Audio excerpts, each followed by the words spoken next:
Hai, good morning. Hari ini kita bersiaran sekali lagi untuk semangkuk diet podcast. Okay, by Smart Diet. Hari ini kita sangat beruntung. Okay, kita sangat beruntung sebab hari ini adalah Hari Bapa. Dan dietitian Ken ni adalah dietitian lelaki pertama yang kita invite Wow, dalam podcast.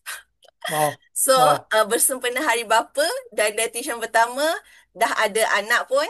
So, kita nak tanya sedikit latar belakang tentang dietitian Ken. Tapi sebelum tu, okay, bagi mereka yang baru je tahu ataupun baru tahu tentang Semangkuk Diet Podcast ni, Semangkuk Diet Podcast ni, kita kumpul semua dietitian ataupun nutritionist dekat Malaysia untuk berada di bawah satu podcast untuk share pengalaman berkaitan dengan journey diet mereka dan kita nak mereka komuniti di luar sana tu jadikan dietitian ni as a reference bila bercakap tentang pemakanan. Okay?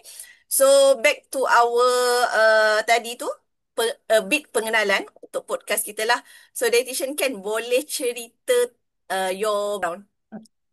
So my background Ah, so nama saya Ken. Kalau nama penuh saya Leong Sim Kian. So ramai biasanya tanya, where does the word Ken come from? So Ken ni is because my mom used to call me Kian as my last hmm, name tu. So tapi Kian tu bila saya kenalkan diri kepada orang, sometimes they a bit hard to pronounce the word hmm, Kian. So hmm, that's why I Englishify the name to Ken lah. So hmm. that's so you can call me Ken. So I got my dietetics degree dari UNIZA, which is I'm a junior of dietitian, right? Tapi we But we are in the umur same age sama. kan? Umur Yeah, sama kan? umur But sama because saya junior. STPM SPM, yes. and right I think for matrix, right? Hmm. Yeah. So that's why kita umur sama tapi saya junior lah. So saya kadang-kadang terpanggil juga kakak. Yeah, because seniors. So I did my undergrad in UNIZA for 4 years. First time saya pergi ke, for those who tak tahu, dia kat Terengganu. Mm-mm. So I'm from a Seremban, city boy. So when I go there, bila saya pergi sana, Culture dia shock. agak, adalah budaya yang berbeza sedikit. Mhm. Um, dari segi makanan, kan? Dari segi budaya dan sebagainya. Dan lepas saya grad, saya kerja sekejap di sebuah pharmacy or slash supplement store. Nama tu Nova. Mm. And then after that, saya diserap ke... Oh, lepas tu saya sambung master. Dan lepas saya sambung master, masa tu saya jadi RA with the plan to be a master student. Dan selepas itu saya diserap ke MOH, KKM. So after that saya tukarlah saya punya master ke part time Mm. dan saya buat my master in my institute lah. Saya ditempatkan di Hospital Pakar Sultanah Fatimah Muar, which is in Johor, a district hospital yang ada 8 dietitian, which is a luxury yang membolehkan saya membuat master saya secara part time. So lepas saya convert ke part time, yeah, I managed to graduate my masters. Then after that, I worked for a few years. So now saya sambung balik belajar di UPM juga secara full time lah, di peringkat PhD, which is I am here now. Hmm. Goosebump dengar. Okay. Ah, So mungkin kita nak patah balik sedikit tentang you punya background ni kan. Dietitian Ken ni dia cerita yang berasal daripada Seremban. Mungkin boleh share waktu zaman sekolah sebab I believe if you're in our age, okay, our age ni pendedahan kepada dietetik tu tidaklah macam menyeluruh macam sekarang ni kita ada social media dan sebagainya. Adakah dietitian Ken ni memang daripada kecil ataupun siblings tu dah memang uh, tahu tentang diet dan pemakanan ni ataupun ada history yang menyebabkan you ambil bidang diet ni? oh wow. So masa saya belajar my, saya punya ke seluruh sekolah menengah. Mm-mm. Of course, memang kita tak pernah dengar lah what is a dietitian. secara jujurnya lah. Hanya mungkin kita tahu apa itu nutritionist. Pegawai, itu pun kita panggil pegawai pemakanan, but actually Makanan. is pegawai sains pemakanan. Hmm. So itu, so bila saya lepas SPM dan buat pemilihan STPM actually, Hmm. lepas buat STPM dan buat pemilihan uh, sub- jurusan, Hmm. itu yang baru kita tengok, oh rupanya ada jurusan-jurusan ni, sebab pointer saya tidak sangat tinggi, 3.8. Uh, so masa tu, of course, I ada letak medik, tapi I Hmm. think the choice will be quite slim lah. So the other few healthcare choices saya pilih adalah farmasi, dietetik dengan biomed. Hmm. Uh, and then to be honest with you, saya dapat dua tawaran lah sebab masa tu kita JPA is a bit easier to get, right, dalam beasiswa JPA tu. Hmm. So masa tu saya dapat tawaran ke Uniza dahulu, dan lepas tu saya dapat tawaran ke farmasi di AIMS. Masa tu kita dah start belajar sedikit di Uniza and all that. Then after that saya rasa saya lebih berminat kepada pemakanan Hmm. daripada Masih. farmakologi. Tu yang saya pilih teruskan pelajaran di dietetik. Dan kalau tanya tentang pemakanan, if sekarang saya imbas balik pemakanan saya semasa sekolah rendah, sekolah menengah memang hancur lah. Hmm. My diet. It is so bad, which uh, kalau saya sekolah rendah, darjah 5, darjah 6, I was a bit chubby. I won't say I'm obese, tapi saya ni chubby sedikit. Hmm. So memang sentiasa dibuli lah. Oh, Sentiasa dibuli seriously? sebab ya. Yes, so you imagine you are kau bayangkan kita ni seorang yang uh, kurang bersenam kan, Ha. muka cabi-cabi, sebegitu pakai spek kan, then Nampak macam nerd lah, memang nampak macam nerd. skema lah, skema Skema skema lah. sangat ni, Hmm. biasanya orang akan bully lah. So the image tu saya bawa ke sekolah menengah. So saya sekolah rendah tu sekolah jenis kebangsaan, Hmm. so which is still fine. Hmm. Tapi bila masuk sekolah menengah ni, then you you jumpa banyak different races, Hmm. especially the Malays, the Indians. Hmm. Then yalah, selalu dibully. So Hmm. what make me change tu macam I think form 2 kot. I think that Hmm. dia like, oh, kenapa saya sentiasa dibully. So maybe I need to start to work out and all Hmm. that. So masa tu baru saya ada needs to to control my intake. Tapi itu pun sebab we never had kita dulu mana ada internet Hmm. in Hmm. that sense, in Hmm.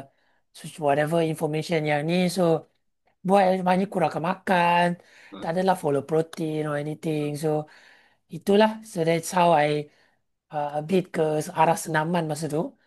But yeah, pemakanan or dietetic tu saya kenal lepas saya STPM, baru saya kenal apa itu dietitian dan Hmm. sebagainya.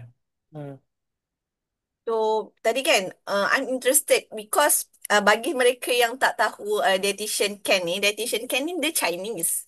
Tapi dia punya Oh ya, fluent, fluent dua, memang orang tahu lah you Chinese kan, tengok tengok color pun dah ya. tahu Chinese. Tapi kalau kalau baru yang first time dengar cara dia cakap, sangat fluent. So, mungkin ini pun, kenapa tak sekolah sekolah rendah ni? Dalam aliran kenapa sekolah jenis kebangsaan at that time, because I think itu juga membawa kepada you sekarang, because mengenali dietitian Ken ni dia sangat boleh mingle dengan semua orang, dan the way dia bawa diri pun nampak sangat, macam mana kita nak cakap, dia memang sangat, kalau kita boleh cakap, dia boleh berada dekat berbilang kaum lah, macam tu, dan dia sangat Ah. selesa. Kalau you tengok zaman-zaman universiti dulu waktu dekat Terengganu, dia memang tak ada awkward langsung. So, adakah Ya. bila you cakap you sekolah dekat sekolah jenis kebangsaan, lepas tu pernah ada history dibuli, adakah itu yang membawa karakter dietitian Ken sekarang? Oh, okay. Oh, bagus soalan semua.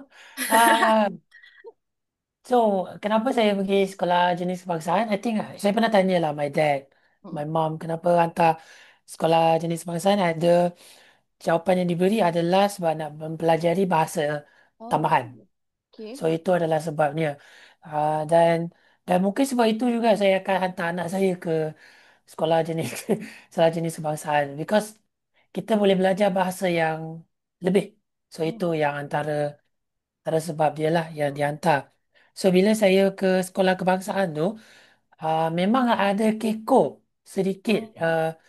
dari segi pertuturan. Hmm. Bukan kita tak boleh cakap bahasa Melayu, boleh.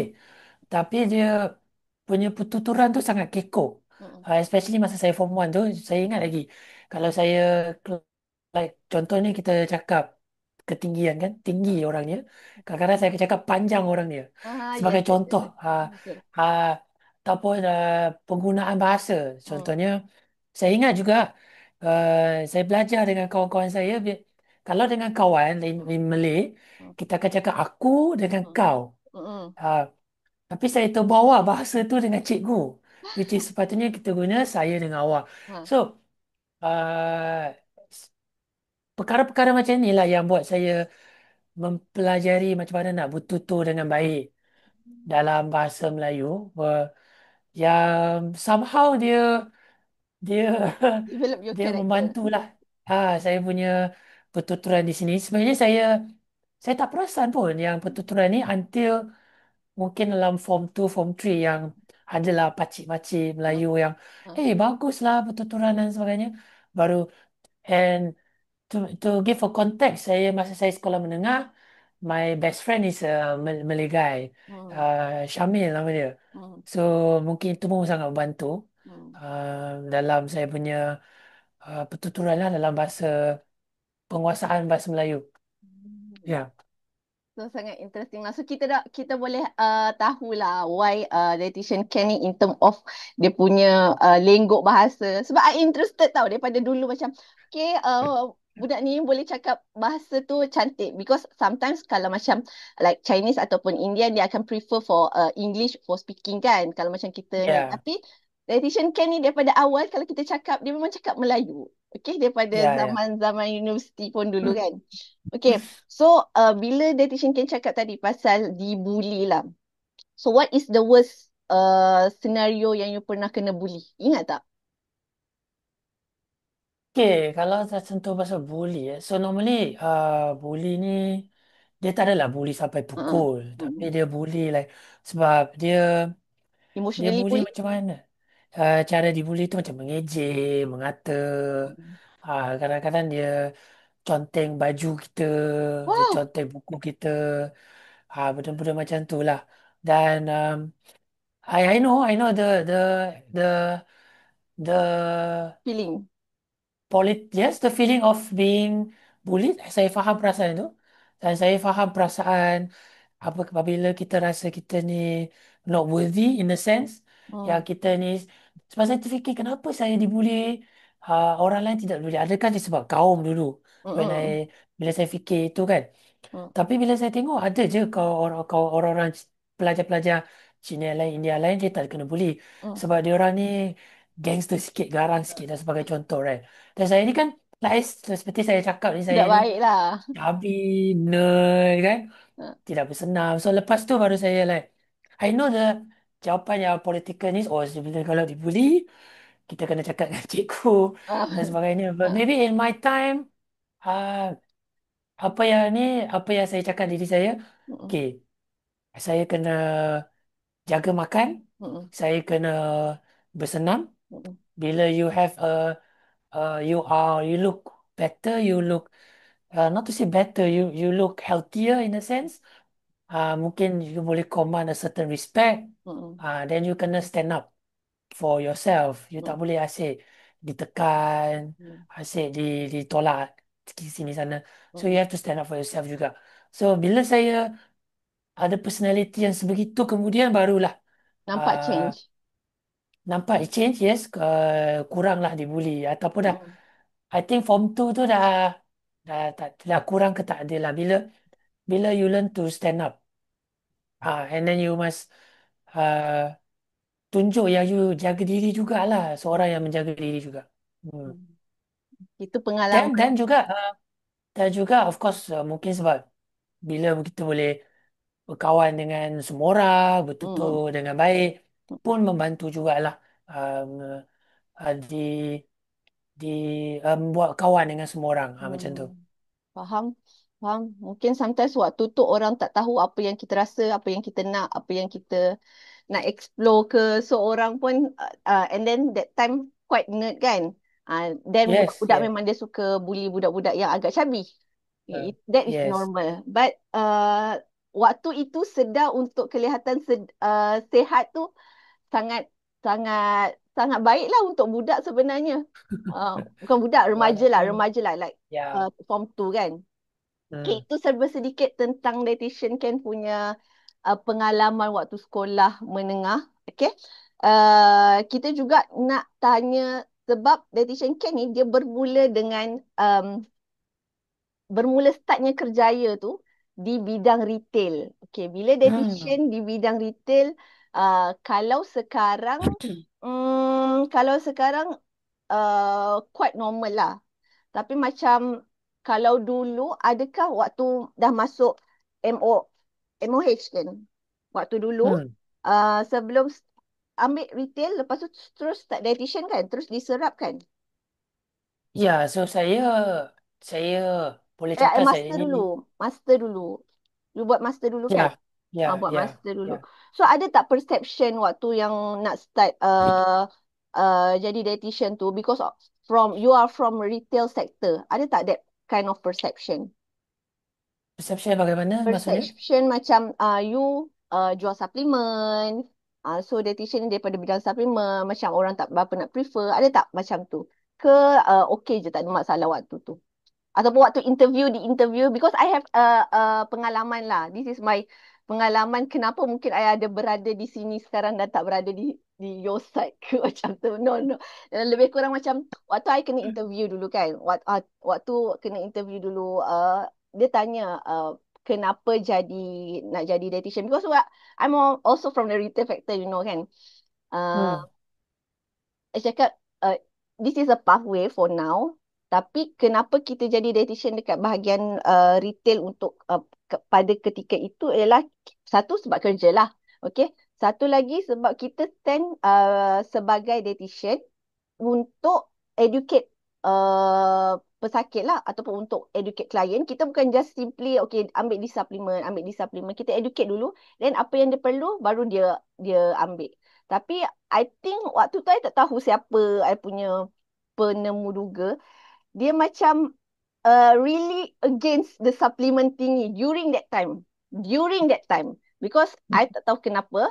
So, during that time, dia macam terlampau against sangat. So, adakah benda tu berlaku ataupun tak pernah berlaku dekat you punya side? Kalau macam saya punya okay, so saya mula dengan ni lah. Bila saya graduate tu, yes, saya masuk. Memang kita dietitian ni memang ada few pathway yang kita Hmm. boleh dapat pekerjaan. Hmm. Dan masa itu saya punya yang tawaran awal-awal yang saya dapat tu uh, kita boleh rumus kepada dua lah. Satu Hmm. adalah the catering dietitian Hmm. dan kedua adalah retail. Hmm. So re- catering ni masa tu saya bertanya lah kepada kenalan saya sini-sini Hmm. yang kerja di retail. Hmm. Sorry, catering memang mereka diberitahu catering masa itu saya tak pasti Hmm. sekarang tapi when I say masa itu adalah 2015 Hmm. 2016 Hmm. so masa itu gaji catering dietitian dah agak rendah Hmm. dan Till now, till dia now, oh ya dia now till so now. so dia agak rendah dan sebagai seorang fresh grad Hmm. yang kita tak ada pengalaman langsung di F&B industry Hmm. dan juga clinical walaupun kita ada attachment Hmm. clinical setahun as undergrad tapi kita kena diletak sebagai ketua jabatan sebagai contoh Okay. dia mungkin agak berat dengan skala gaji itu tidak bagi saya itu tidak memuaskan lah Hmm. dan retail tu dia boleh beri gaji yang lebih tinggi so saya letak ke retail hanya retail ni dia tak bestnya awak kena kerja waktu retail lah so Yes. like you not bukan kita kerja 10 to 10 Hmm. tapi ada shift dan Hmm. sebagainya and all that Hmm. but kalau saya untuk nasihat undergrads dan sebagainya. Even though I'm a MOH dietitian now, Mm. it's good to kerja di retail. Betul. Uh, yes, because sebab bila kita kerja di retail ni, kita belajar untuk bertanya kepada Mm. kita punya klien, oh kita punya patient lah, klien lah kita panggil lah. Kita punya klien, kenapa dia nak mencari suplemen ni sebagai contoh. Sebenarnya Mm. mungkin dia tak perlu pun suplemen. Like I Mm. believe Mm. the dietitian believe. Mm. Yes, it's true. Mungkin dia tak perlu pun. Just dia Mm. just kena adjust dia punya diet and all that. So Mm. retail dietitian ni sangat penting. And bila kita kerja retail ni, dia first dia ajar kita untuk bertanya, untuk Mm. mengenali kita punya klien. Dan kedua, tu lagi ajar kita to give the tailored Mm. intervention. So itu bagi saya, dia pengalaman saya di retail tu, itu yang membantu saya untuk memberi a more tailored counselling masa saya pergi ke MOH lah. So saya sangat recommend lah kalau if kalau ada apa sebab adik-adik atau budak-budak yang fresh grad dapat tawaran ke retail tu tidak salah masuk ke retail. Pengalaman yang kita dapat tu sangat-sangat membantu untuk kita jadi a better dietitian. Ya, itu yang saya dapat masa saya jadi retail. Hmm.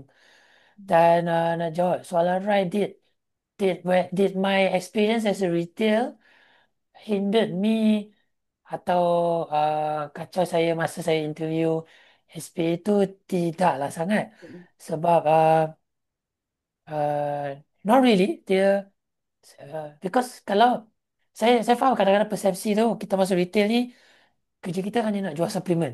Jual, Which, yes. Mm. which is tak semestinya. Tak semestinya. Mm. Even though you retail ni, you can help Mm.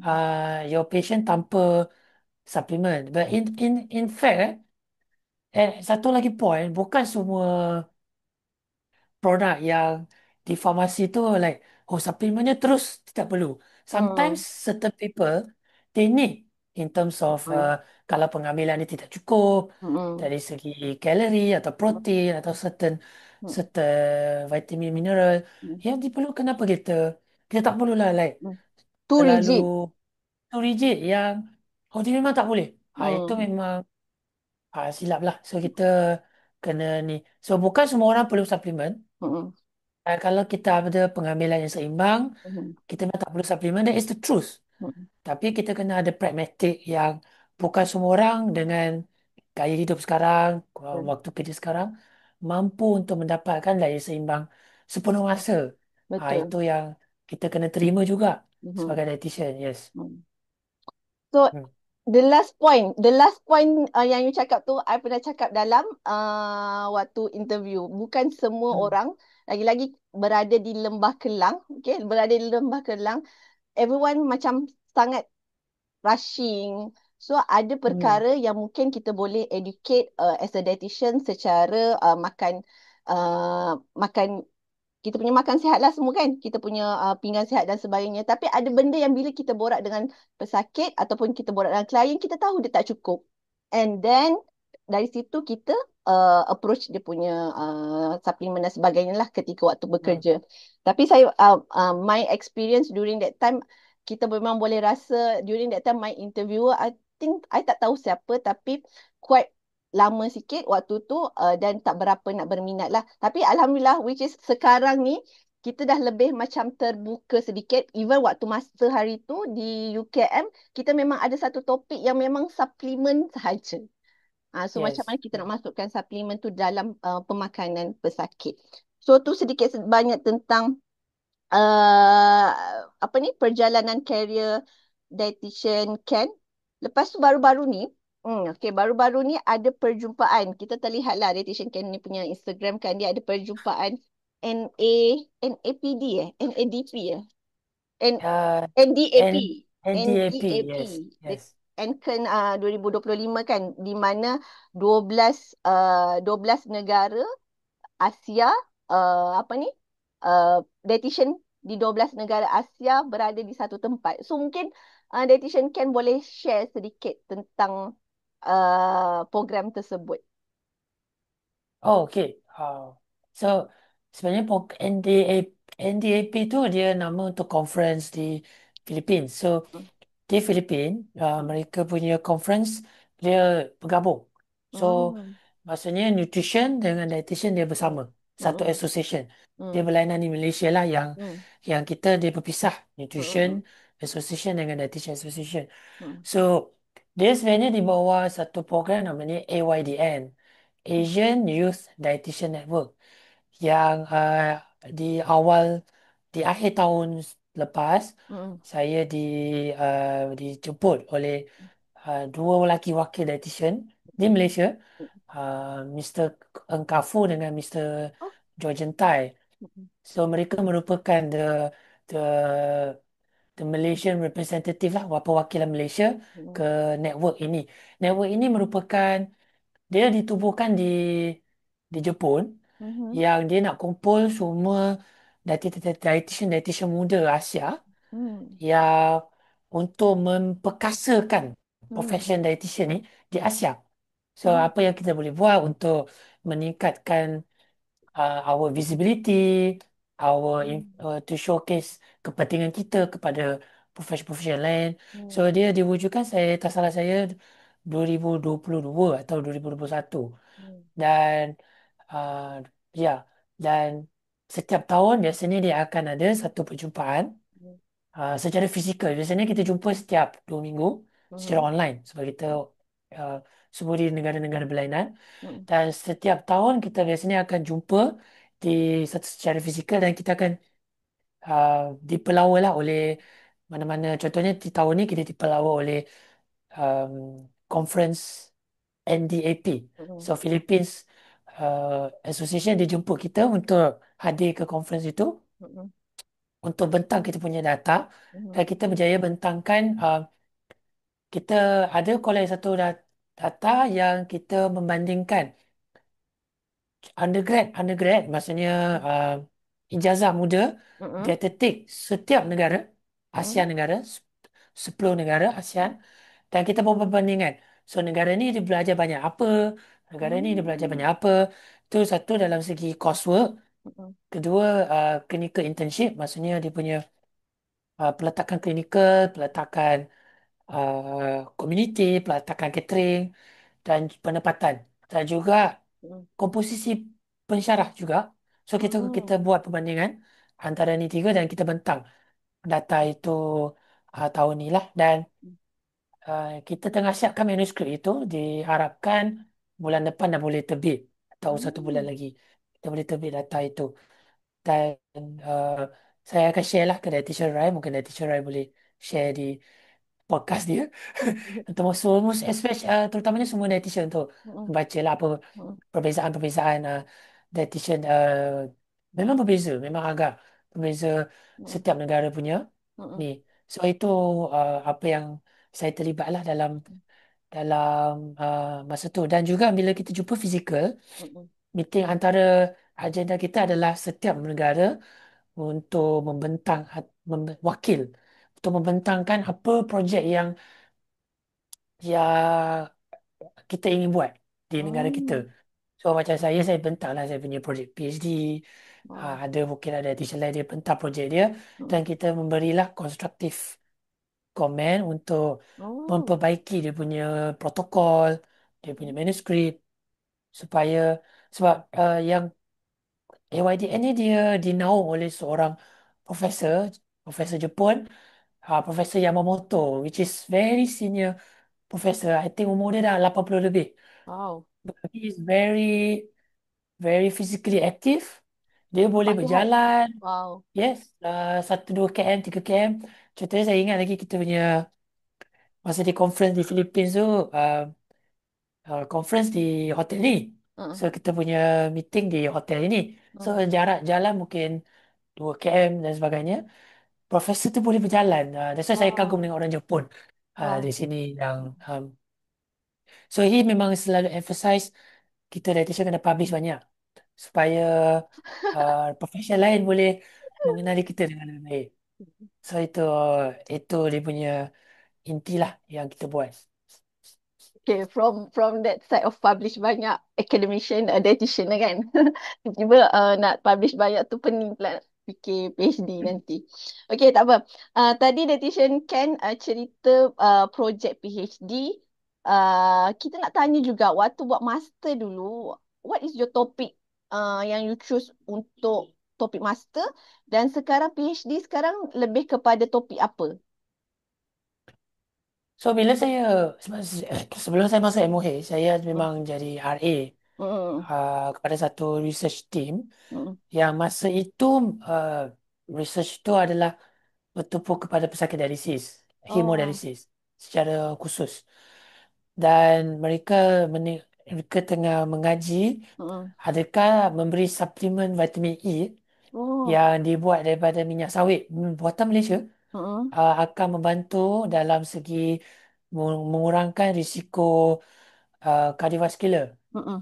Maksudnya risiko serangan jantung, risiko Hmm. stroke.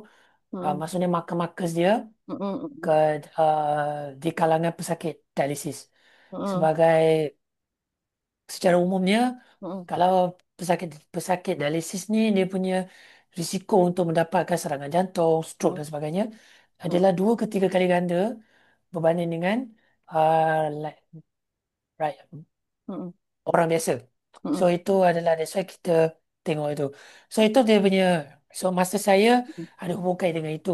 Tapi Hmm. selepas saya masuk ke Hospital Muar, Hmm. dan saya terpaksa meninggalkan projek itu. Hmm. Dan saya buat satu projek Hmm. yang saya rasa boleh dibuat di fasiliti MOH Hmm. yang saya buat secara part time secara waktu kerja saya. Hmm. Dan masa itu pun masa saya masuk ke kerja, kita boleh nampak dah yang yes, kita pesakit dialisis memang penting dan ramai. Hmm. Tapi sebenarnya yang lagi ramai yang kita kena tengok adalah pesakit yang belum dialisis. Dia pesakit Hmm. buah pinggang yang kronik Hmm. yang belum dialisis, yang Hmm. itu yang saya ingin nak tengok. Hmm. Dan dan saya buat secara observational, maksudnya saya tengok dalam pesakit-pesakit saya di Hospital Muar, Hmm. apakah pengambilan mereka Hmm. dari segi tenaga, Hmm. protein, adakah mereka mencapai piawai dietitian ataupun piawai standard, Standard. Hmm. dan dan kenapa mereka tak capai Hmm. piawai-piawai tersebut. So Hmm. itu yang saya tengok, Hmm. apa yang saya tengok di untuk projek master saya lah, dan Oh. saya buat di Hospital Muar masa itu.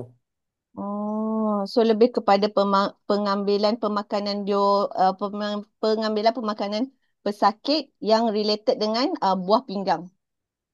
Yes, pesakit bawah pinggang Buah kronik, pinggang kronik. apa pengambilan Sebelum mereka, dialisis lah. dan yes, apa pengambilan mereka, dan Hmm. kenapa mereka tak capai Kenapa tak pengambilan capai? yang sepatutnya. Kenapa tak So capai? that was my master. Itu saya punya sarjana lah. Okay. So tadi dietitian kan cerita sedikit pasal project master dia. Okay, dan sekarang ni antara dietitian yang sedang sambung PhD. Okay, next level lah, next level, next pembelajaran.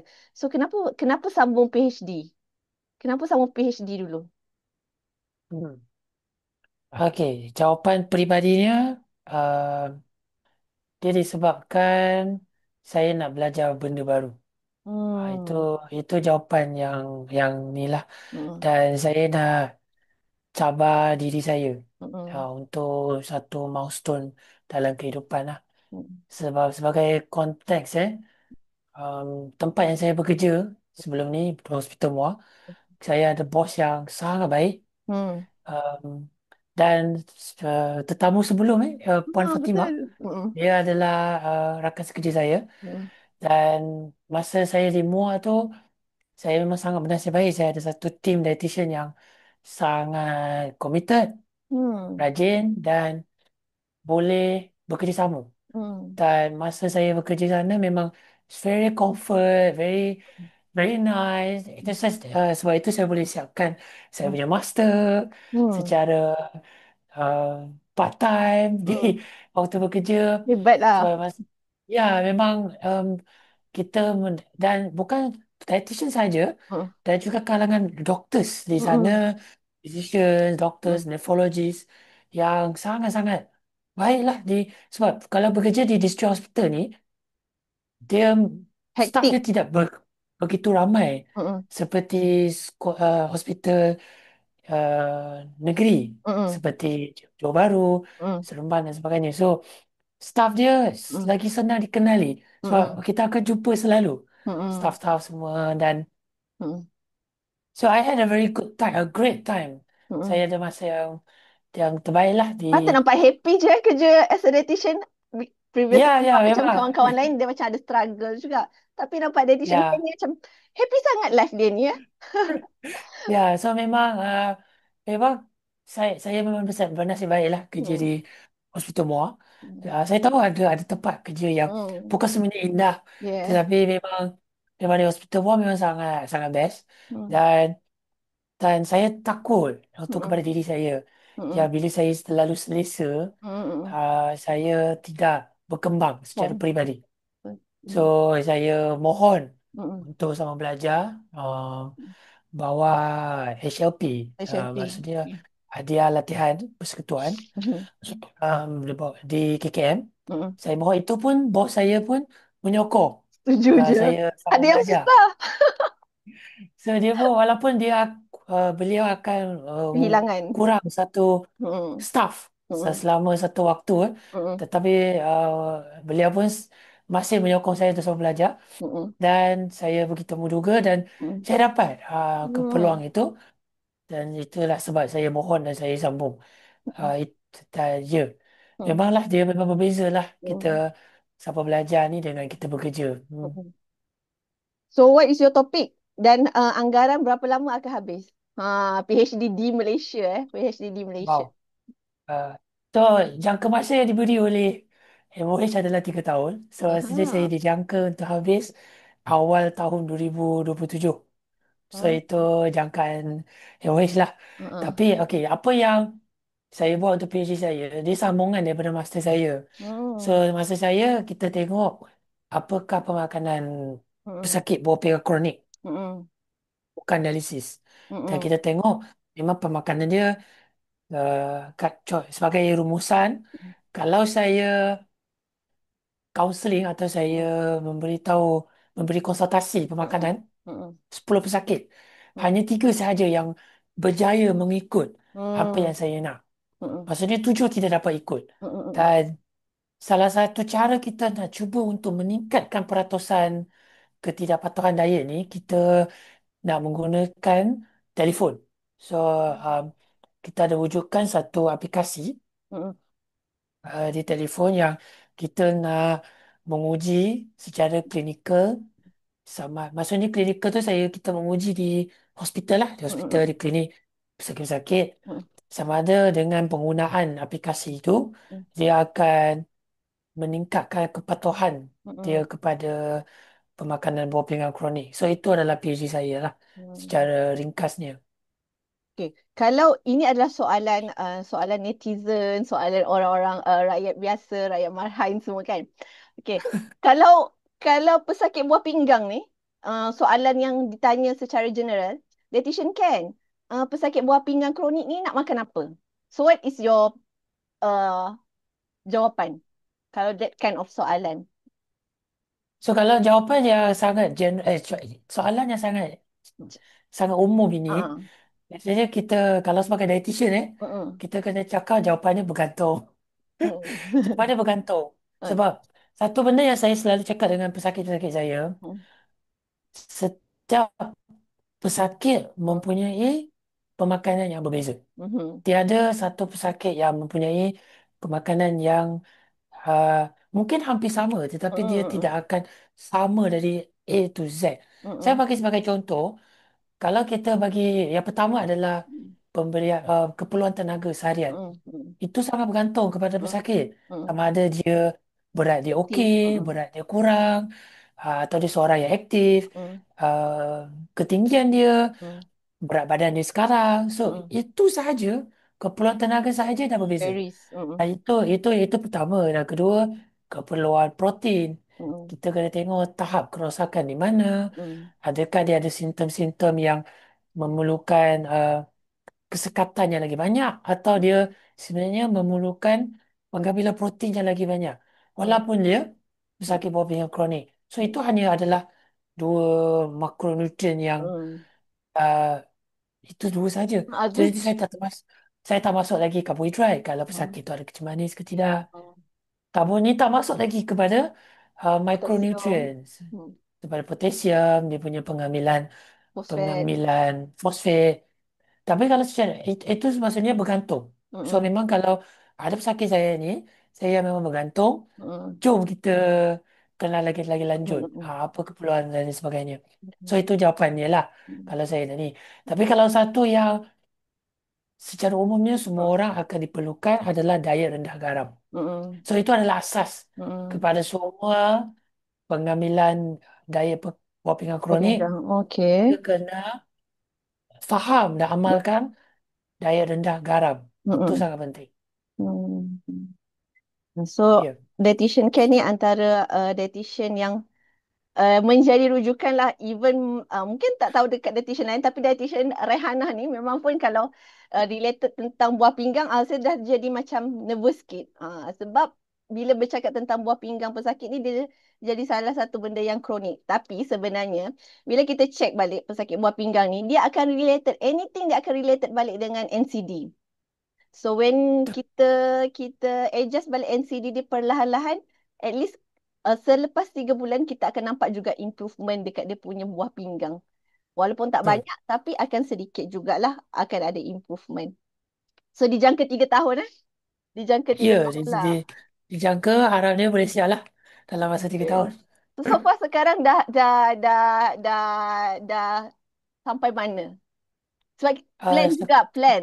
Tapi plan tu tak tahulah menjadi ke tak untuk sambung kan. ya, so sekarang ni kita masih uh, kita sekarang ni di tahap awal. Baru Mm, bulan ni, kira bulan ni lah kita baru memulakan pengambilan data mm, dan juga kita tengah menyiapkan penerbitan app tu di mm. Google Store dan Apple Wow. Store. So It takes a lot of money kan untuk buat apps benda macam tu. sebenarnya yes, it takes a sum of money, maksudnya satu jumlah. Mm, Uh, Dia tidak murah tapi tidaklah terlalu mahal sangat. So mm. bila saya cakap dalam lingkungan 50-60 ribu Oh. sehingga ya Oh, sehingga dia tak sampai bawah ratus 100 ribu. ribu. Dia tak sampai ratus ribu. I thought almost hit to 1 million. Oh, Tak. kiranya kalau kita punya aplikasi kita kalau kita buat secara sangat Sangat sangat bom, spesifik. sangat spesifik ataupun sangat cantik dan sebagainya, Mm, ya mm, mungkin kita ni. mm. Tapi kalau macam untuk sebab kita ada kekangan bajet Awal. kan. Betul. Kan? So kita cuba buat apa yang kita mampu lah sebab ini Faham. lebih kepada proof of the concept yang Mm, aplikasi boleh membantu. mm, mm. Hmm. Faham. Faham. Okay. Untuk dietitian care lah. How okay, dietitian care ni kita boleh cakap sebab dia punya master in diet and master in bahagian pesakit buah pinggang and then research PhD sekarang pun uh, in term of buah pinggang. So macam mana tadi kita cerita pasal visibility of dietitian kan. So how Hmm. secara adakah dietitian can share the knowledge dekat social media ke ataupun share the output dengan rakan-rakan sekerja dekat MOH ke? How you punya ilmu ni dapat disampaikan kepada public? Mm-mm. Hmm. So kalau kita jaga visibility, of course yang saya tahu yang the best way kalau itu kita terbitkan lah kita punya kerja. So Mm-mm. of course, tapi bukan senang. Saya faham bukan senang, terutamanya dengan kita yang ada kekangan kerja dan terutamanya kita di MOH yang Banyak kita sangat kerja. punya kerja asas, kita punya Ya. kerja hakiki kita Hakiki. bukan untuk penerbitan tapi Mm-mm. kepada perjumpaan pesakit. So Mm-mm. itu akan mengambil masa Mm-mm. kebanyakan ni lah kita punya waktu kita. Mm-mm. Dan tapi kalau dari segi visibility tu Mm-mm. saya secara jujurnya saya tidak lagi saya belum rajin lagi Mm-mm. seperti dietitian-dietitian lain yang sangat bagus Betul. dalam penerbitan social media seperti dietitian Rai. Ada lagi few Pernah dietitian yang nampak saya few boleh. dietitian yang related very focus dekat buah pinggang tak? Pernah tak terlalu ataupun ternampak? Ada. Saya ada terlalu uh, satu Uh, seorang dietitian. uh, Dia selalulah dia uh, kongsi tentang pemakanan buah pinggang. mm-mm, Tapi kalau dari segi saya untuk uh, increase our visibility ni, mm. saya choose cara untuk deal with the major stakeholder dulu Yes. adalah nephrologist. So Hmm, our nephrologist kena kenal dulu kita. betul. Siapa dietitian dan so saya boleh dengan bangga ni cakap Uh, masa saya di hospital Muar uh, dan saya rasa masih diteruskan uh, selepas saya sampai belajar uh. adalah kita ada perkhidmatan dietetik di dalam klinik nefrologi itu sendiri. So Best. maksudnya pesakit tidak perlu untuk menunggu doktor untuk merujuk dan Yes. pergi ke klinik daya untuk mendapatkan tarikh dan waktu yang berlainan. Dia boleh terus jumpa dietitian di Yes. hari yang sama. Betul. So ini kita boleh um, meningkatkan kita punya servis kepada Yes. pesakit. Satu, Kecepatan kesembuhan kepada pesakit. yes. Hmm, Dan juga bila kita counseling, kita bantu pesakit, doktor-doktor semua dia akan nampak betul. jururawat. Jururawat pun dia akan nampak dan dia Ability akan of lagi dietitian. menghargai. Betul? Yes, dia akan menghargai kenapa kena ada dietitian. So, Betul. macam saya sambung tadi, saya ada sangat very lucky kan saya Mm-mm. di hospital Muar tu sebab Mm-mm. salah satu sebab lagi nephrologist di Muar pun sangat baik. So bila kita tunjuk kita punya effort, kita punya Mm-mm. servis, nephrologist pun dia akan contohnya kalau ada conference, dia Mm. akan menaja kita untuk hadir Oh, conference wah, ke bestnya. yes, so memang dia sangat baiklah Mm. nephrologist di Muar masa itu. So memang I was very privileged Mm. and lucky to be there. So itu cara visibility yang kita Mm. ni dan yes, kita juga kena kongsi juga um, pembacaan kita, pena, pe, percubaan kita dalam pembacaan kita kan, Mm. ataupun ada apa-apa maklumat-maklumat baru kita Mm. kongsilah secara CME kebangsaan, Mm. CME negeri kepada Mm. dietitian-dietitian Mm. yang lain lah. Hmm. Mm.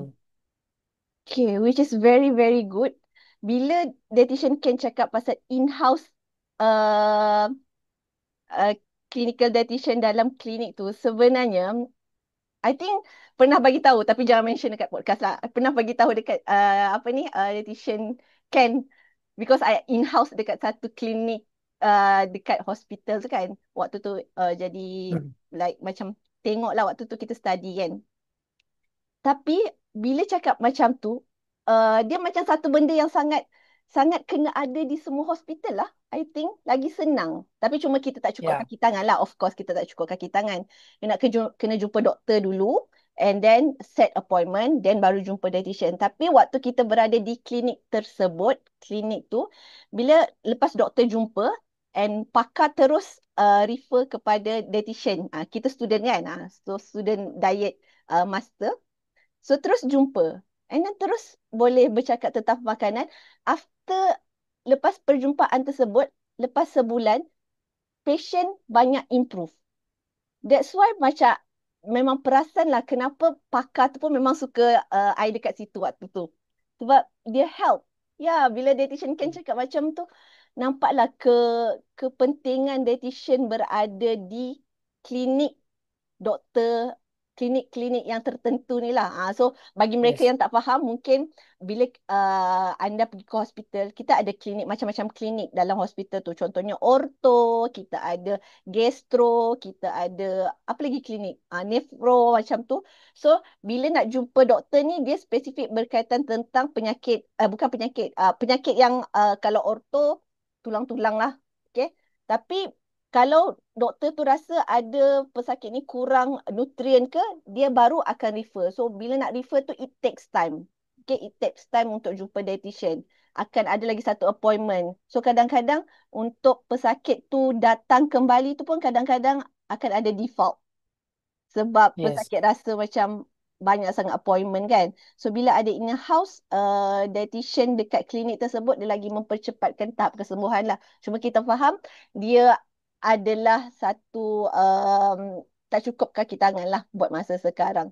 Tapi we hope in the Hmm. future, sebab dah pernah lalui dan nampak improvement dari segi pemakanan pesakit, mungkin in the future we wish lah, we wish akan ada setiap klinik. So Yes. tadi kita dah cerita panjang berkenaan tentang perjalanan kerjaya Dietitian Ken. Lepas tu topik pemakanan. Dietitian Ken pada cerita macam-macam pasal pesakit buah pinggang. So mungkin kita dah nak berada di akhir-akhir ni kan. Akhir-akhir. Um, untuk Dietitian Ken, this one untuk student dululah. Student yang tiba-tiba berminat untuk menjadi dietitian. Tapi sebelum tu, untuk menjadi dietitian, apakah nasihat dietitian Ken kepada mereka yang baru uh, teringin nak jadi dietitian ni? Teringin maksudnya dia belum masuk lagi lah Belum sebagai. masuk lagi lah. Oh. So, nasihat saya, please come. We need more dietitian. That's definitely. Mm, Tapi saya rasa kalau saya punya nasihat ni, uh, mungkin lebih umum sedikit dari mm, segi kalau kita pelajar mm, dan mungkin tak kisahlah kepada pelajar yang sangat muda lepas SPM mm, atau kepada yang tengah belajar lagi mm, ataupun orang-orang seperti saya yang masih menyambung belajar ataupun yang tengah bekerja kan. mm. um, Kita kena sentiasa ada niat nak sentiasa belajar. So itu Yeah, yang dan sentiasa bertanya. Maksud saya itu contohnya termasuk saya sendiri bukan semua benda kita tahu di dunia betul. dan terutamanya sekarang ada banyak alatan yang Mm, kita ada di tangan kita, ada banyak mm, search engine, ada banyak AI. mm, Kita boleh bertanya, boleh apa yang kita tak faham tu kita terus mencari maklumat itu. Jangan tunggu bila diketuk baru kita mencari. mm, mm, Mungkin itu terlambat lah. mm, Dan kita kena sentiasa belajar, sentiasa ingin belajar ada benda benda baru. And mm, kepada yang berminat untuk jadi dietitian ni, mm, dietitian is a satu satu bidang yang sangat sangat sangat menarik mm, bagi bagi pandangan saya. mm, Sebab contohnya macam sekarang di Malaysia ni kita banyak NCD dan sebagainya kan. mm, NCD ni penyakit-penyakit tidak berjangkit sebagai mm, contohnya obesiti, mm, diabetik, mm, hipertensi, buah pinggang kronik dan sebagainya. Semua ini saya sangat yakin boleh diselesaikan jika kita mengamalkan pemakanan yang seimbang mm, dan sesuai. mm, Dan semua ini memerlukan dietitian dan juga pegawai sains pemakanan. mm, So itu kita perlu lagi proaktif dan kita perlu lagi ramai yang rajin dan ke depan untuk membantu menyelesaikan masalah ni. mm. Okay. Tapi tadi bila dietitian Ken cakap macam tu kan, saya teringat satu soalan makcik-makcik sewaktu di lapangan lah. So kita banyak smart diet ni dia banyak berada dekat lapangan. So kita dapat first hand question daripada Hmm. orang-orang di lapangan. Bila bercakap tentang contohlah sebagai satu topik which is lemak. Sebab dietitian Ken tadi Hmm. ada cerita tentang vitamin E daripada minyak sawit untuk reduce risiko kardiovaskular untuk pesakit buah pinggang kan. So Ya. uh, ini adalah salah satu ayat daripada patient. Dia cakap tak apa, lemak tak apa tinggi. Doktor tak marah pun kalau ada kolesterol tinggi. Sebab kolesterol tinggi ni it's normal bila dah tua. So with that statement, okay, with that statement, I repeat ini adalah, dia tergamam juga waktu dapat. So makcik-makcik umur dalam like 50 to 60, dia cakap uh, sekarang ni tak apa makan lemak, makan apa-apa pun boleh sebab lemak ni bagus. Kalau orang yang ada kolesterol tinggi pun uh, dia adalah normal untuk mereka yang dah berusia. So what is your feedback towards that statement? Dan dia cakap Okey. tak apa, doktor saya kata okey je. Macam tu. Okey. Kalau saya jumpa pesakit sebegini, kos dia punya kita kena betulkanlah persepsi dia. So Mm, itu yang pertama mm, yang kita kena terangkan. mm, Apa itu lemak, mm, apa itu kolesterol. So kolesterol ni kenderaan kepada lemak. mm, Dan kalau dia terlalu tinggi, itulah ada risiko jantung, stroke, kardiovaskular, mm, dan bagaimana dia menyebabkan itu kita kena terangkan dan sebagainya. So mm, saya faham kadang-kadang dia tidak rasa itu sangat serius mm, sebab kolesterol ni boleh ditangani dengan ubat. mm, Dan dan mungkin saya tidak pasti, mungkin dari segi bacaan darah makcik tu mm, ada lagi nilai-nilai yang lagi bahaya mm, berbanding dengan mm, kolesterol. mm, Bagi contoh gula ke, bawang pinggang ke, saya tidak pastilah. mm, Atau darah tinggi ke dan sebagainya. Tapi kalau saya jumpa sakit sebegitu, saya akan betulkan lah mm, yang apa itu kolesterol, mm, apa itu lemak. Ya mm, mungkin doktor tidak menekankan mm, sangat mm, kenapa kolesterol itu sangat-sangat bahaya, tapi kita kena terangkan secara fakta, mm, secara secara saintifik ya. mm, Kalau kolesterol tinggi, memang kita akan ada risiko-risiko jantung, stroke, terutamanya kepada wanita yang telah 50 tahun mm, ke atas yang dah putus haid. mm, Dia punya risiko jantung dan kardiovaskular tu lagi tinggi daripada lelaki sebenarnya. mm, So itu adalah benda-benda yang kita kena terangkan dan terangkan secara fakta. So, mm, sebab sekarang ni mm, macam-macam pun dia boleh search ataupun tanya online. So mm, kita tidak boleh memberi fakta yang separuh betul. Kita mm, kena bagi fakta yang betul dan bila dia tengok, oh sebenarnya betul lah apa mm, yang netizen Ken cakap, apa yang netizen Rai cakap, apa yang kita cakap. mm, Barulah dia ada, oh so mungkin saya kena tengok.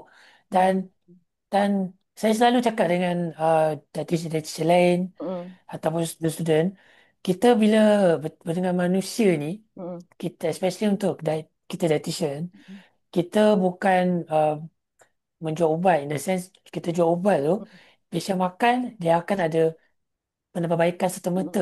mm, mm, Kita tengah membuat pengubahsuaian mm, behavior. mm. Uh, so Betul. itu akan ambil masa. Dan saya bagi contoh dalam saya punya penemuan master saya, Mm, kita bagi ilmu sahaja. Tidak mencukupi untuk meningkatkan kepatuhan diet. mm, Kita tidak mencukupi. So, kita tak boleh harap saya bagi ilmu, ilmu, ilmu, ilmu, pesakit akan mengikut apa yang kita kena meyakinkan dan kita kena terangkan kenapa ini penting dan sebagainya. Bukan sekadar pemberian ilmu sahaja. Hmm. betul. Itu pendekatan saya lah. Betul. Which is this smart diet juga after quite long lah pengalaman sebagai freelance dietitian and then kita dah buat smart diet ni. Kita nampak satu perkara je. Orang dia tahu tentang ilmu pemakanan. Dia boleh Google. Okay? Dia boleh search. Sekarang banyak dekat social media pun banyak. Tapi apa yang dia tak boleh nak adjust bersendirian adalah dia punya behavior. Dia punya Betul. behavior tu perlu ada supporter dan kebanyakan mereka ni cepat relapse lah. Kita ada fasa-fasa diorang ni kan. So dia banyak relapse. So dekat relapse tu even sekarang dietitian pun kita ada motivational interviewing tu, cara kita nak tanya and then cara kita nak bagi tahu pesakit ni supaya tak apa, kalau dah relapse kita start balik, kita keep going. Sebab bila orang dah relapse ni kebanyakan pesakit bila dia dah give up, dia tak nak start balik and then keadaan makin teruk lah. We just cakap benda tu normal. Selalu selalu ni saya tekankan kepada pesakit, kalau dah give up tu benda tu normal, tak apa, kita start balik. Bila kita cakap macam tu je, a simple word, kita cakap tak apa, kita start balik, dia improve pesakit tu punya perasaan dan dia pun start balik and then kesihatan dia pun improve. That's how Hmm. dietitian punya role dalam kesihatan lah. Okay, untuk pesakit pula, kenapa dietitian can rasa perlu berjumpa dengan dietitian? Dia cakap, doktor saya tak cakap apa-apa pun, saya okey je, saya rasa tak perlu pun. Tapi sebab kita nampak, kadang-kadang kita boleh nampak result darah dia very worse and then kita rasa kita boleh ubah through dia punya pemakanan. Tapi kenapa perlu berjumpa dengan dietitian untuk mereka yang dekat luar sana tu? Sebenarnya, yes, kalau terutamanya kepada kita yang ada di secara kita ada menghadapi sebarang penyakit lah. Mm, Terutamanya penyakit tidak berjangkit seperti mm, kencing manis, mm, darah tinggi, obesiti, buah pinggang kronik. mm, Kita memang kena jumpa dietitian. mm, Paling kurang pun sekali. mm, Kita kena jumpa dan kena bukan jumpa sekali je. mm, Dia paling kurang jumpa sekali. mm, Dan bila dah jumpa tu, cuba untuk berjumpa berkali-kali sehingga kita punya pengawalan penyakit kita mm, uh, secara lagi baik. Itu mm, saya sangat mengesyorkan. mm, Sebab kenapa kita kena jumpa ni? Sebab dietitian yang baik, mm, dia tidak hanya memberi ilmu. mm, Dia lebih kepada membimbing mm. dan dia memberi pendekatan yang terbaik untuk awak bergantung kepada keadaan Keadaan awak semasa. dan keadaan semasa. Sebagai contoh, saya tidak boleh memberi pendekatan yang sama Mm, kepada pesakit, walaupun semua pesakit buah pinggang, mm, tapi ada pesakit, dia ilmu dia mungkin dah baik. mm, Dia hanya nak konfirmasi mm, bagaimana saya nak selitkan semua informasi ini mm, untuk kegunaan saya. Ada mm, pesakit sebegitu. mm, Dan ada juga pesakit yang tidak tahu apa-apa langsung. mm, Yang ada juga pesakit yang tiada motivasi langsung, yang tak ada disiplin langsung. So, pendekatan kita mm, perlulah berbeza kepada pesakit-pesakit berlainan. mm, Dan ini secara fakta, pesakit yang jumpa dietitian, mm, terutamanya pesakit bawah pinggang kronik, mm, kalau jumpa dietitian ni, dietitian boleh membantu untuk melambatkan mm, waktu kita untuk menjalani dialisis. So, kalau bila kita buat perbandingan, mm, pesakit yang jumpa dietitian mm, dengan pesakit yang tak pernah jumpa dietitian, mm. yang tak pernah jumpa dietitian ni, dia punya kerosakan buah pinggang ni lagi Cepat. cepat. Mm, Berbanding dengan pesakit yang jumpa dietitian ni, dia boleh berjaya mengekalkan fungsi buah pinggang ni dengan lagi lama. Sebab dengan bimbingan dan penjagaan pemakanannya dengan lagi baik. So mm, itu semua fakta yang kita kena ikut. Dan ya, sebab itu saja dah. Satu itu saja dah mencukupi untuk kita untuk mencari seorang seorang teacher apa yang saya patut buat sekarang. Ini mm, makanan saya, mm, ini yang saya faham. mm, Tak apa yang saya patut buat mm. sebagai contoh. So sangat-sangat membantu dietitian. Hmm. Ya, kena jumpa dietitian ya untuk tuan-tuan, puan-puan. Hujung-hujung ni kita mungkin nak untuk tadi kita cakap pasal visibility tadi tu kan. Mungkin dietitian Ken boleh cerita sedikit je sebab kita dah pun kesutukan masa juga ni. Okay. Hmm. Boleh share sedikit berkaitan tentang um, role dietitian di hospital. Macam mana dia orang nak the pathway nak jumpa dietitian ni? Okay, Hmm. so kalau di hospital, kalau kita tengah berjumpa doktor di hospital, senang saja Hmm. pergi ke doktor, tak Hmm. kisahlah kita di klinik perubatan ataupun klinik pembedahan, Hmm. klinik mana-mana lah, klinik Hmm. tulang ke Hmm. sebagainya. Cakap dengan doktor, saya nak jumpa seorang pegawai dietetik. Hmm. Kadang-kadang nama nama biasanya kadang-kadang ada doktor yang panggil kita pakar Pakar pemakanan. pemakanan, yes. Yes, so Yes. kadang-kadang kita cakap je itu. Hmm. So doktor memang dia akan rujuk lah sama ada dia buat je rujukan di komputer. Hmm. Ataupun dia akan bagi tulisan dari kertas dan kita datang ke klinik ataupun telefon ke Hmm. nombor Hmm. pegawai dietetik dan kita akan bagi tarikh.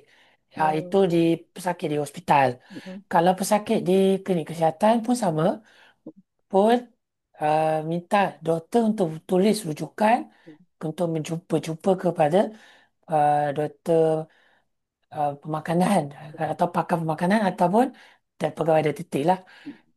Kadang-kadang dia satu kumpulan ni pesakit yang dia cakap uh, okey, Ken, saya tak pernah jumpa doktor di KK, Hmm.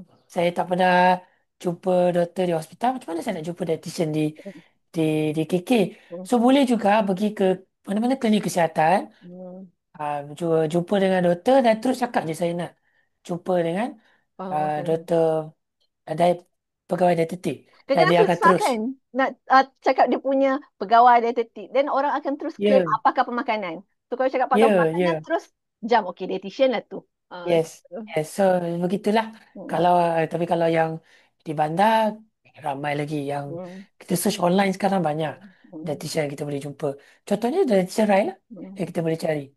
That's Hmm. why I selalu cakap dekat Sebab kadang-kadang ada pesakit yang default jumpa dietitian. Saya cakap you tuan puan cik puan semua sangat rugi sebab untuk dapatkan consultation dietitian di luar ni, okay, kalau you ada kelebihan kewangan, it's easy lah sebab sekarang ni dekat setiap klinik pun dah almost ada dekat Lembah Kelang. Hmm. Tapi kalau nak jumpa dekat hospital, kalau to be honest jangan default lah sebab sayang sebab dietitian boleh improve you punya tahap kesihatan tapi you defaultkan perjumpaan dengan dietitian ni lah. Okay, Ya. soalan santai, soalan almost kita punya nak penutup. Kita agak dah tahu dah Almost. jawapan kepada soalan ni tapi kita nak tanya juga soalan ni. Okay, tim bola sepak dietitian Ken, dan kenapa? Uh, Oh, dah kenapa? Wah, salah. dan Okay, kenapa? so dah jawapan saya Arsenal lah kalau saya tengok baju ni. Okay. Arsenal. Okay. Dan kenapa So, bila saya uh, kepada yang tahu tengok bola, Mm-mm. pemain bola saya punya favorite adalah pemain bola Perancis dan juga Mm-mm. pemain bola Arsenal. Mm-mm. Nama dia Thierry Henry. Mm-mm. So dia seorang yang sangat kekok, Mm-mm. sangat sangat arrogant kalau orang panggil dia. Mm-mm. Tapi dia seorang pemain bola yang bagi saya the among the best lah, pemain bola yang saya pernah tengok di television lah kan.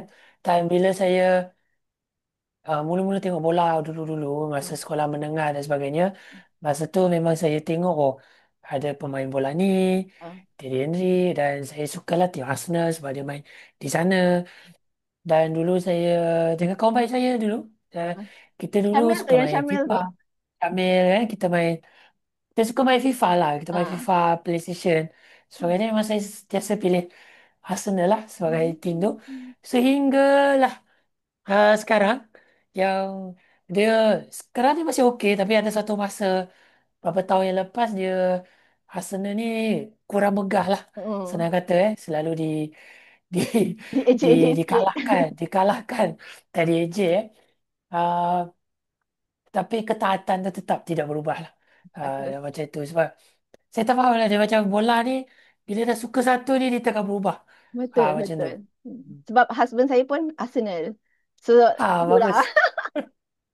So, dia tahulah ketaatan Arsenal. Dalam masa yang sama memang tengah pakai buat. Tapi ni Malaysia lah. Jersey Malaysia. Kita pakai jersey Malaysia hari ni.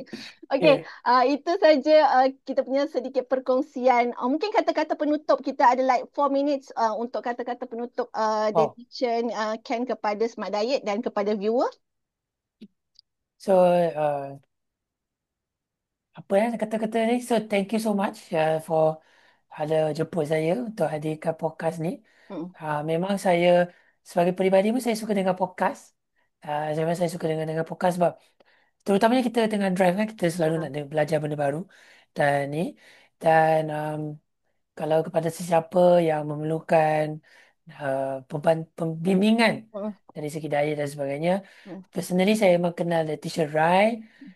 Memang saya memang recommend lah Letitia Rai untuk bantu, especially kadang-kadang ada pesakit ni dia nak jumpa dietitian tapi Hmm. dia tak boleh datang waktu kerja, Hmm. Betul. dia tak boleh nak datang Isnin Jumaat dan Hmm. sebagainya. Hmm. Dan kalau online-online ni, kalau dietitian MOH, kita tak buat OT Hmm. untuk ni. So Hmm. that's why kita Betul. memerlukan dietitian freelancer atau Hmm. dietitian yang waktu luar kerja ni untuk bantu kita Hmm. juga untuk menangani Hmm. uh, pesakit Hmm. pesakit-pesakit yang NCD lah. Dan Hmm. juga kalau cari dietitian ni, cari dietitian yang sahih. Hmm. Jangan jangan Betul. cari AHP. jangan cari yang tanya dulu dia punya pendaftaran, dia belajar di mana dan sebagainya. Sebab sekarang ni banyak yang ramai, Clone. terutama di social media, Coach. dia Yes. cakap dia dia nutrition coach dan sebagainya, Hmm. tapi dia bukan pelajar pun dalam jurusan ini atau bukan yang bertauliah. So Hmm. kita kita kena cari yang betul dan Letitia Rai, Hmm. dia seorang yang memang belajar dari titik lah bersama dengan saya dulu. So saya memang recommend. Dan Okay. if you have an NCD, Hmm. please cari dietitian. You need it. Hmm. Uh, Thank okay. you so much Dietitian Ken hadir kita punya podcast. Sekali lagi selamat Hari Bapa untuk Dietitian Ken. Sekarang ni Yes. dah ada baby dah. Sekarang dia busy-busy pun dia still lagi boleh buat podcast tengah belajar pun. Okay, thank you. Itu saja daripada Semangkuk Diet podcast kali ni. Kita dapat banyak sangat ilmu. Hopefully, boleh terus subscribe juga kita punya Semangkuk Diet podcast kita di YouTube, Smart Diet. Okay, itu saja daripada saya, Dietitian Raihana, dan kita ada di sini Dietitian Ken. Kita mungkin akan jemput lagi dietitian lelaki yang lain. Okay, thank you. Bye.